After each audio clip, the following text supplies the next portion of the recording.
This is the terrifying tale of the nurse who cared for the dead at midnight. It all started when a young nurse got her first job in an old hospital wing. It was a massive, ancient building that seemed to go on forever. The place was a labyrinth of hallways, rooms, and basements, which made it really easy to get lost. And if that wasn't bad enough, she heard rumors about strange things happening there at night. Like how sometimes you could hear the sound of footsteps in the empty corridors, or see the shadow of a person walking past you. But of course, she didn't believe those stories. That is, until she started working the night shift.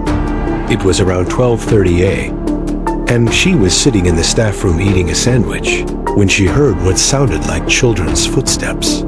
She thought nothing of it until she saw the little boy walk past the window. He was small for his age and was wearing a hospital gown. But it wasn't his appearance that scared her. It was where he was going. He was walking towards the morgue. She watched in disbelief as he opened the door and walked inside. The nurse quickly finished her sandwich and rushed to tell her supervisor what she had just seen. But he just laughed at her and said, "You're working alone in that section. What do you expect? You're gonna see ghosts?"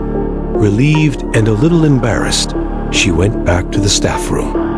Maybe it was just some overactive imagination brought on by those spooky stories. But then she saw it again. The same little boy was walking down the hall. This time, he was carrying a teddy bear. She followed him, keeping a safe distance as he walked into the morgue, sat down on a chair, and started swinging his legs. Then he turned his head, looked directly at her, and waved. Terrified, she ran back to the staff room. This time she was shaking. When her supervisor arrived, she insisted that they needed to check the CCTV footage. At first he was dismissive, but then he agreed. They both stood in front of the monitor, watching the same little boy walk into the morgue. The most disturbing part, though, was what happened next. He walked up to the stainless steel table and started talking to it. The nurse gasped. Was he talking to one of the corpses? Then he turned his head and waved at the camera.